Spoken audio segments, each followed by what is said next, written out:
Welcome to Hidden History, Stories from the Secret City. I'm Ray Smith, your host today. Keith McDaniel, my co-host, is not with us today, but we're going to do a presentation on the history of integration in Oak Ridge. This presentation was made in 2020 on the 65th anniversary of that event on September the 6th, 1955. Since then, we've done a lot of effort working toward a monument for the Scarborough 85. I want to start this morning by sharing with you a video that will explain what the monument is about. And then we'll go into the presentation. And finally, I want to share some photographs with you from the Manhattan Project National Historical Park regarding the history of integration in Oak Ridge. So let's begin by watching the video that Ziad Damian has produced. He's the architect that's responsible for the design of the monument. So let's share that screen with you first.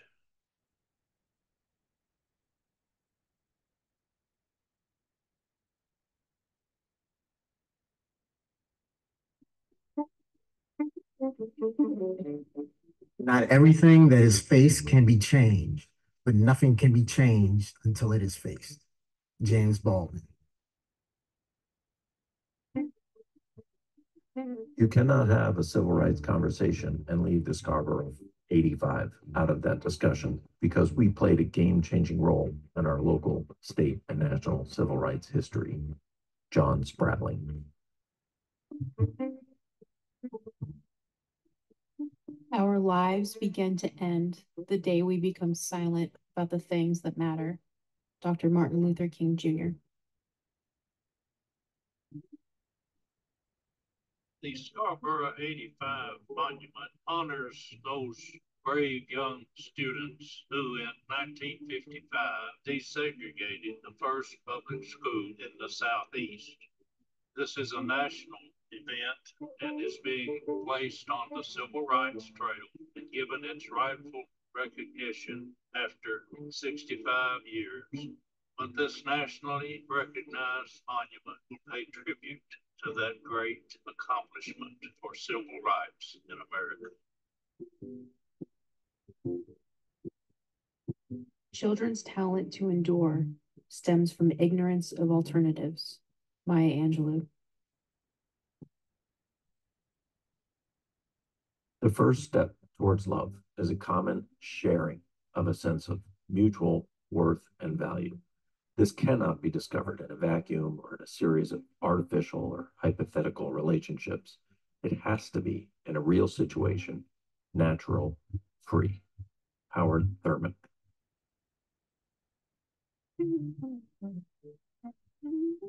Most of us in Oak Ridge knew that the desegregation was the right thing to do.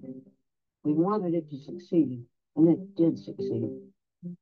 But make no mistake, it was the courage and determination of 85 young people, their families, in the Scarborough community that bore the risk and danger of the unknown. They made it succeed. We can never know what that experience was truly like for them, but these 85 people are leaders who changed the history of this country.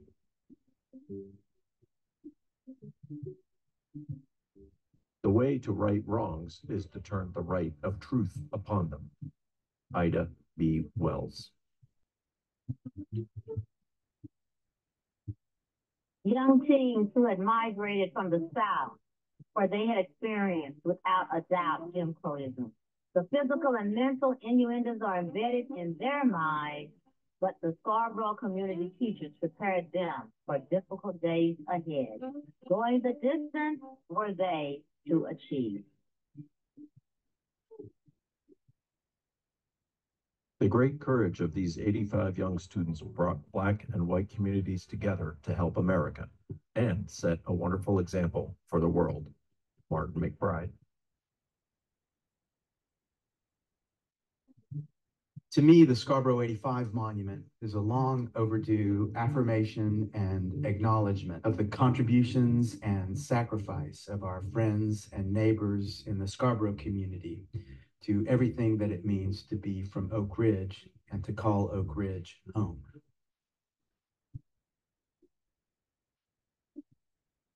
I believe we are here on the planet Earth to live, grow up, and do what we can to make this world a better place for all people to enjoy freedom. Rosa Parks. Like the Peace Monument, whose bell continues to echo its message timelessly across humanity, so will the story and visual impact of the Scarborough 85 monument ripple out forever as an important reminder of the critical role of justice in what we can and should strive for together. It's not because things are difficult that we do not dare. It is because we do not dare that things are difficult. Seneca. Never doubt that a small group of thoughtful, committed citizens can change the world. Indeed, it is the only thing that ever has. Margaret Mead. Courage doesn't always roar. Sometimes courage is the little voice at the end of the day that says, I'll try again tomorrow. Marianne Rodmacher. The American story is the story of more generously applying what Jefferson meant when he wrote that all men are created equal. We don't build monuments to people who limit that definition. We don't commemorate holidays for people who decided to constrain access to the media mainstream. We celebrate rightly people who broaden the definition, who open doors, who open their arms. John Meacham.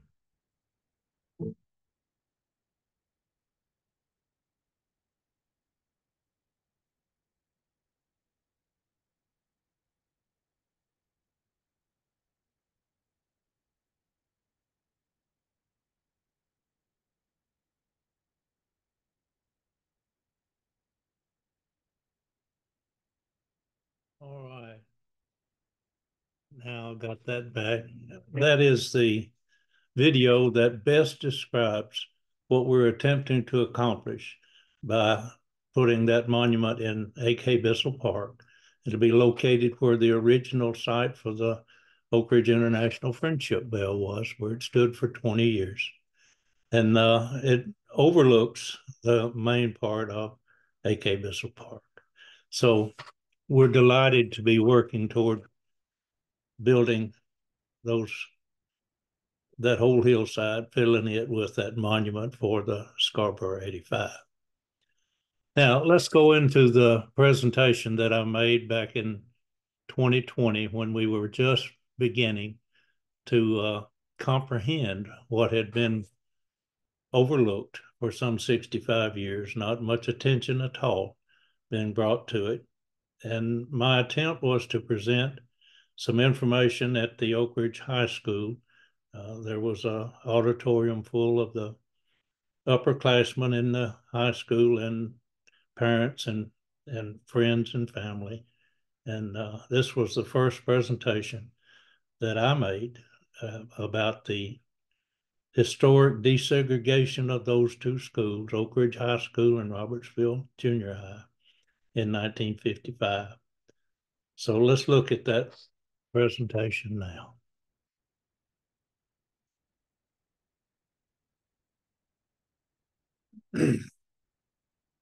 Again, you notice when it was presented, September the 4th, 2020, at the Oak Ridge High School. Now, let me pull this up to play. So I began by talking about the prehistory of our area just a little bit, the native peoples who were here for thousands of years.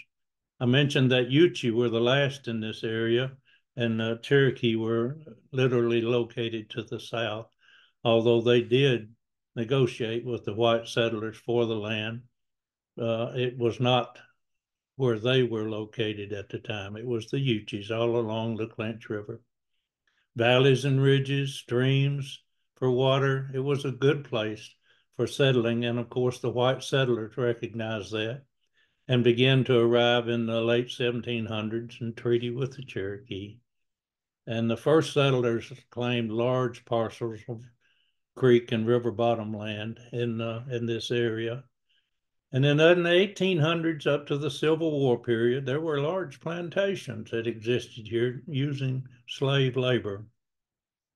The African Burial Ground near the East Tennessee Technology Park, the Heritage Center, just actually across the road and just a bit to the west, right before you cross the Clinch River, is the cemetery that may very well be the largest private slave cemetery in the South.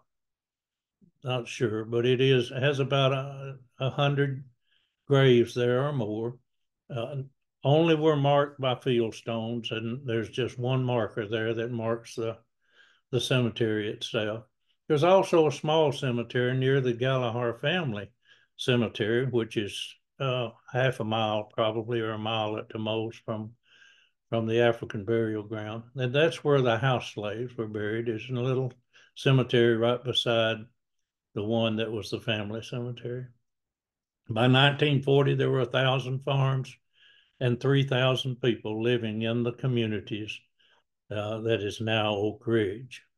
It was fairly well isolated and self-supporting with only a few general merchandise stores. Several small communities with churches and schools.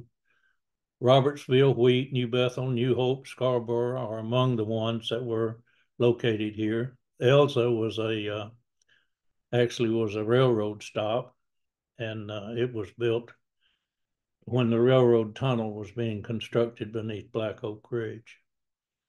There was one small community of African Americans located near where Cedar Hill Park is today. Woods Chapel was the name of the church there. This is a picture of Woods Chapel.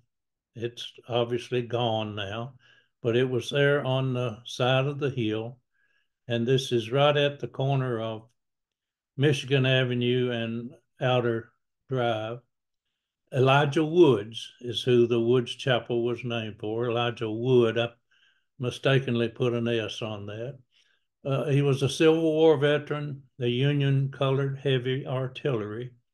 His tombstone is the only remaining part of the Woods Chapel Cemetery there that is at the intersection I mentioned. There are more graves there, but it's the only tombstone that's located there. It was Company K, United States Colored Heavy Artillery. That's where he served.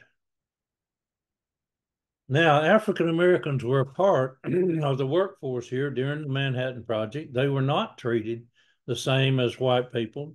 You have to realize, excuse me, you have to realize that this was the segregated South, and that it was not uncommon for African Americans to be treated differently than the whites. They weren't allowed to bring their children, and husbands and wives could not live together. They were placed in hutments, 16 by 16 foot plywood structures. That's what the inside of a hutment may have looked like. It's a replica at the K-25 History Center. That shows the stove and the type of beds that would have been used. Beds would have been around the walls. And there could have been 4 or 5 people in each of the hutments. Maybe an occasion when the construction workers at Happy Valley, there could have even been double that amount. And some of them would have been working while the others were sleeping, and vice versa. A neat story about Katie Strickland. Excuse me. Katie realized that being in a hutment area with a fence around it and a guard on it. That's what they did with the women. And they would allow the husbands to visit for a short period of time. And Katie figured out that if she could bake some biscuits and give them to the guards, that she might be able to get her husband to stay with her longer.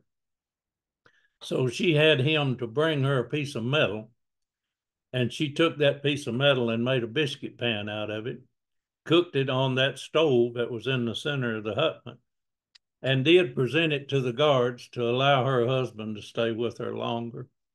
We have that biscuit pan now. It's located in the K-25 Atomic History Center, and her family has loaned that to the museum. Jesse Ernest Wilkins, Jr., entered the University of Chicago at age 13, the youngest student ever admitted there. And the problem was that Oak Ridge, like the rest of the South, enforced racial segregation. And those laws, which arose from post-Civil War and post-Reconstruction ideology that promoted white supremacy and Black subjugation, was a way of life in the South. Likely, they would have prevented Wilkins from assuming a scientific post here. If he had moved to Oak Ridge, he would not have been allowed to eat and chat with the white men he was supervising in the whites-only cafeteria and recreation hall. If he rode the bus anywhere in Oak Ridge, he would have been forced to ride in the back. Edward Teller wrote him a letter and suggested that he should not go to Oak Ridge, but should stay in Chicago. I'm not sure, but what Edward Teller had a little bit of a personal motive there. He wanted Wilkins to work with him, and that's what he did. He never came to Oak Ridge. Things began to change immediately after World War II ended. With the dropping of the bombs, Gamble Valley was designated as a family housing area for African Americans. Children were allowed and families could live in houses. They were moving the African Americans out of the hutment area. That's where Aubrey's restaurant is today, and making way for the construction of the Woodland area. And so the African Americans were moved to Gamble Valley. The Scarborough School, located over at the original Scarborough community, which Miss Arizona officer had been hired by Alden Blankenship and was the principal of that school. In 1949, she moved the school to Gamble Valley. There was an empty school building there. Remember, when the war ended, the population of Oak Ridge went from 75,000 in August of 1945 down closer to 30,000, up in the low to middle 30,000. And so some of the school buildings were not needed anymore, and this one was vacant at the time. So she moved that school over to Gamble Valley, and the students wanted to bring the name with it. They wanted the Scarborough School to be the name of the school that they were going to be going to in Gamble Valley. And over time, the community adopted that name. And that's why the area now is known as the Scarborough community, because those students brought the name of the school with them, and then the community adopted it for the name of the entire community.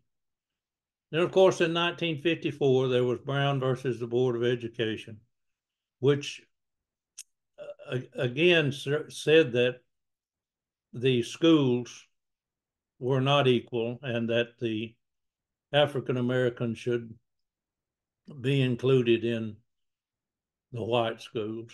And this brought a lot of consternation especially across the Southeast. But in 1955, the desegregation of the Oak Ridge High School and Robertsville Junior High did take place when 85 students from the African American community of Scarborough began the integration of the schools of Oak Ridge with the high school and the junior high. And that was the first desegregation of public schools in the Southeast. Now, there were a couple in Arkansas that had happened sooner. And so that's why I designate the Southeast as being east of the Mississippi. Waldo Kahn, who was the chair of the Oak Ridge City Council, wrote a letter to Congressman Howard Baker, Senator Baker's father, saying there was a tempest in a teapot in Oak Ridge because he had favored integration of the Oak Ridge schools. He started this even before the Brown versus the Board of Education. And there was a segment of the population that was opposed to it, as was the case across all of the Southeast. This desegregation of schools did not happen easily, while Oak Ridge, because it was a town of the Department, or actually the Atomic Energy Commission, and they were making that decision based on the instructions to the military to desegregate the schools. They took that and applied it to Oak Ridge. And of course, there was not any significant amount of outside interference in Oak Ridge. There was this small group of people who formed and even threatened to boycott the schools, but none of them actually did. And you know that the Clinton 12 happened in 1956. And then, of course, we all know about Little Rock, Arkansas in 1957. And in both of those cases, there was significant amount of turmoil and influence and outside agitation. And they were, of course, more well-known because of that than Oak Ridge. Now, Oak Ridge was covered. There was national stories about it at the time. But since there was no violence and there was no huge amount of protest, over the years, it just failed to be recognized as the first. And then this presentation is a part of the initiative being made in 2020 to correct that mistake. Now, Waldo Kahn faced a recall vote, which failed, but he did resign as chairman because he thought he was bringing too much negative attention to the council. And the integration did proceed, and again, with only minor resistance. But it was still not an easy thing to accomplish. The people who experienced it personally know the details, but even today, few of them still talk about those details. It was a very important thing that happened, but not something that they felt very comfortable about talking about. We hope we are beginning to change that. Of course, all of the 85, many of them have already passed away, and they're all up in their years now. But we're glad to be able to work on the monument, and those that are aware of what we're doing really do appreciate the initiative. And during the 1960s now, not everything was desegregated in Oak Ridge. In fact, only the two schools. And then in the 60s, Reverend James Spicer has written a manuscript called An Oak Ridge Story. And he does a really good job of defining what was taking place during these Jim Crow law period times, as he calls it. It was a name given to laws in force up until the 60s designed to maintain segregation. And said Oak Ridge was the only town in America that was built and maintained by the federal government as a Jim Crow town. Integration in Oak Ridge was a struggle, even after the landmark desegregation in 1955 of 2 schools. Mayor Bob McNeese and Reverend James Spicer decided to go to Atlanta and meet with the Davis Brothers cafeteria in Oak Ridge. They decided would be a good place to break that barrier of segregation. So they made a trip. They flew down to Atlanta, went to see the Davis brothers, and that meeting did not go well. The Davis brothers were adamant that they were not going to integrate their restaurants, and they escorted the mayor and the preacher out of their office. Now, the airplane ride back was filled with frustrated conversation. And then a young man who sat down by Reverend Spicer heard what was being said and asked him, where are you all from? What are you talking about? And they told him that they were from Oak Ridge. And a few days later, Gene Joyce, an Oak Ridge lawyer, called James Spicer to his office. He called him to tell him the Davis brothers had agreed to integrate all their restaurants, not just the ones in Oak Ridge, but to desegregate all of their restaurants across the South. And he informed him that the young man that had sat down by him was Guilford Glazier's son. And that when he told him about the conversation on the airplane, Guilford Glazier called the Davis brothers and told them if they would desegregate their restaurants in Oak Ridge, he would allow them to operate the bowling alley rent-free for the remainder of their contract, which was a $48,000 deal. Now, their cafeteria was doing good in Oak Ridge, but the bowling alley was not doing so well. So they saw that as a good deal. They took it, and not only did they desegregate and begin integration of restaurants in Oak Ridge, but they did that for all of their restaurants across the South. They were both also on the Southern Restaurants Association, and they influenced other restaurants to desegregate as well.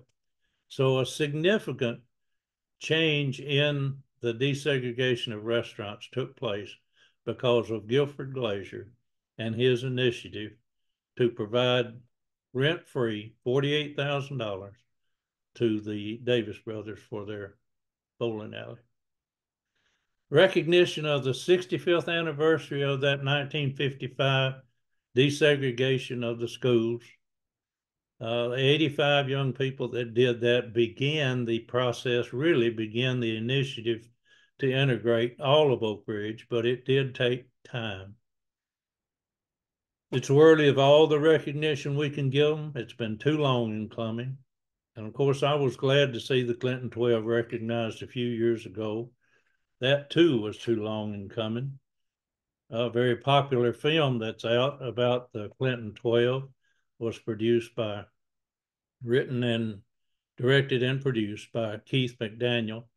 And it's available at the same location on YouTube that you find these hidden history programs. At the very bottom of the listing is the Clinton 12 documentary film, if you would like to see that as well. It's on YouTube at this location. Now, public schools was a concern at the time when we were talking about Oak Ridge and its claim to be the first desegregation of public schools in 1955. And I say the South over here, but after I had prepared this, I recognized that Arkansas was not a part of the Southeast as I was designating it, east of the Mississippi, and that there were schools that desegregated prior to 1955 in Arkansas. But talking about the definition, the section and the source of support, it says that the defining distinction between public and private schools is their different sources of support. Public schools depend primarily on local, state, and federal government funds. Now, that's the phrase that allows Oak Ridge schools to be considered public schools because they were being funded by the federal government. And that's how we were able to get that designation for the desegregation of the two schools in Oak Ridge as being the first in the Southeast. Now, that completes the presentation that I made. I want to now take and just show you a portion of an exhibit created by the Manhattan Project National Historical Park. It's a photographic exhibit of the African American experiences in Oak Ridge, primarily during the Manhattan Project, but some of the photographs are after the Manhattan Project. But this is what it is, a photographic exhibit created by the Manhattan Project National Historical Park.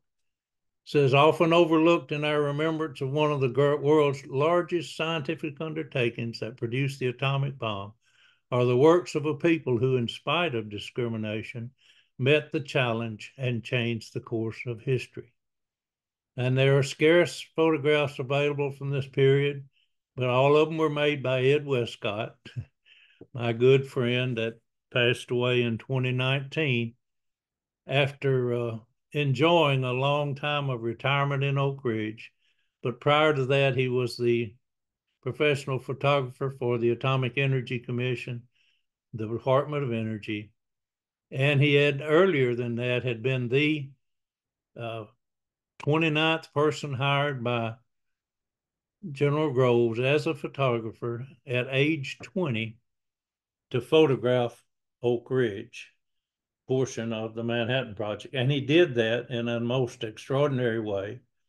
There are actually 15,250 of his negatives on cold storage in the National Archive.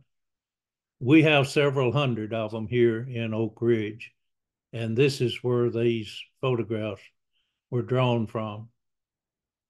And it just shows some of the activities. This gentleman here will show up in a number of pictures, but it shows some of the activities that the African Americans participated in, and kind of gives you an idea of what they were doing, and that they were a significant portion of activities. Here's the gentleman again.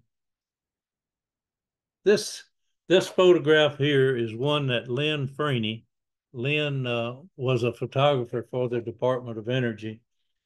Lynn called this Ed Westcott's Mona Lisa. He really liked this picture. And when we did the documentary film about Ed Westcott's life, he wanted to include this picture and make some comments about it. And he did that as well. If you're interested in seeing that documentary film about Ed Westcott, if you'll just go to YouTube and search on Ed Westcott and Ray Smith, this documentary will come up. It's about 15 minutes long. It actually was almost ready when I retired from Y12, but we just didn't have it finished. And I told them, if you'll give me the raw footage, I'll finish it. And they did. I retired, and I got Keith McDaniel to help me to finish the documentary. And it now runs continuously in 3 museums in Oak Ridge. It runs in the American Museum of Science and Energy. It runs in the Children's Museum of Oak Ridge, and it's running in the Oak Ridge History Museum as well. I'm very proud of that documentary, and I'm proud that the museums choose to run it on a continuous loop. This shows you the Scarborough pride in the name Scarborough for the Scarborough School and Scarborough community. a young boys basketball team and a young girls basketball team. Now that I mentioned the segregation, it went so far as to have even the outhouses designated as white or colored. And there were recreation halls that were white only, theaters that were white only, cafeterias that were white only, but they also had a few designated for the African American of each of those categories. Some of the work, and you have to remember, this is coal being taken and going to be provided for the homes. All of the homes, essentially in Oak Ridge, were heated using coal. Coal bins were outside the homes, and this coal would have been delivered and placed in those bins for them on a regular basis. Again, some of the workers engaged, and someone from the Corps of Engineers, Army Corps of Engineers, is talking to them. Notice almost everyone wore a hat back then, and we don't see that very much anymore. The laundry, one of the important aspects of supporting the community. And the hutments, these are the hutments that were used, and again, segregated, and the women's area would have been fenced in with a guard on it. Hutments did not have windows. Notice that you just lift the wooden slab of material, and there was no insulation. They were just made out of plywood, and of course the heater in the center. There's showing you a view of a number of those hutments and how they were placed together. And that probably is the recreation hall or the bathhouse.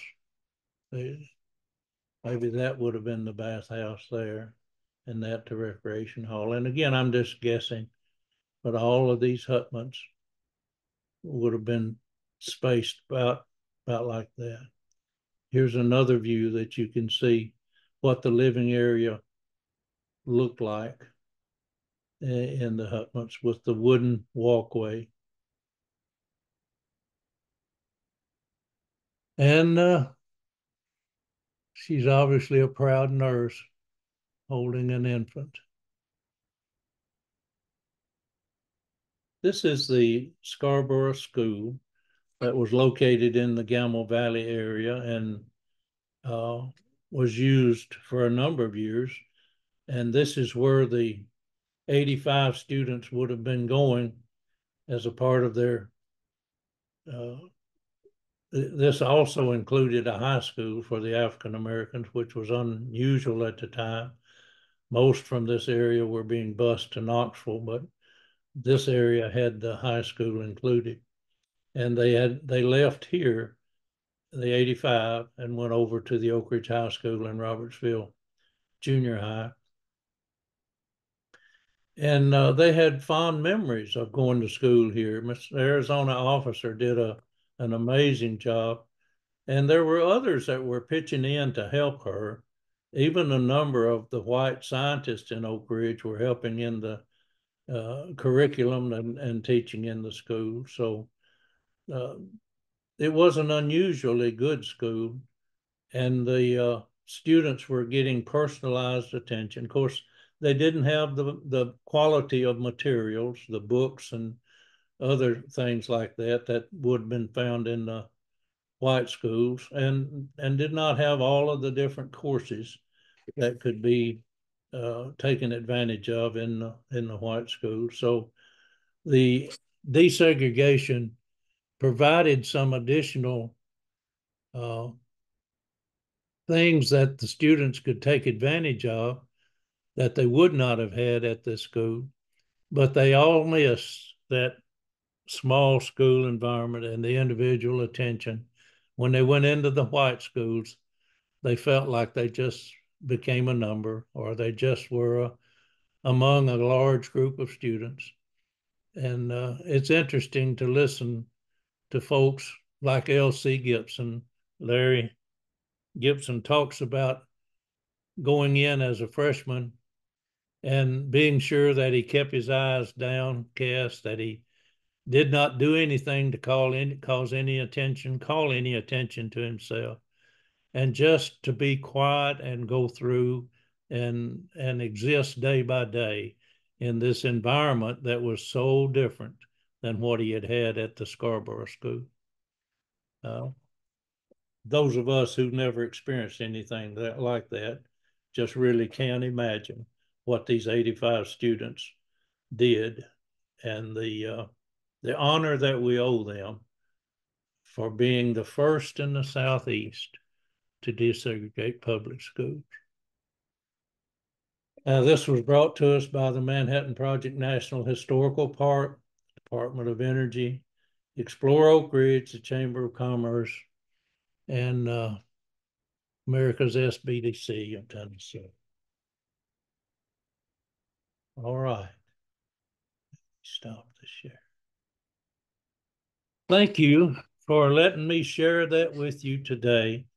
I've been wanting to do that for a long while, and we had this opportunity in our schedule that I could bring that to you, and I wanted to do that. There's also another presentation that I would like to do on here about the women in the Manhattan Project, and somewhat right after that. And I'll do that as well. And then we'll get back to having some guests on in the coming weeks. And I look forward to you being here with us. I thank you for the support that you provide by watching these programs and by sharing them. Please share them with others, and appreciate your comments and encouragement. Keith and I are enjoying this time together as bringing you hidden history, stories from the secret city.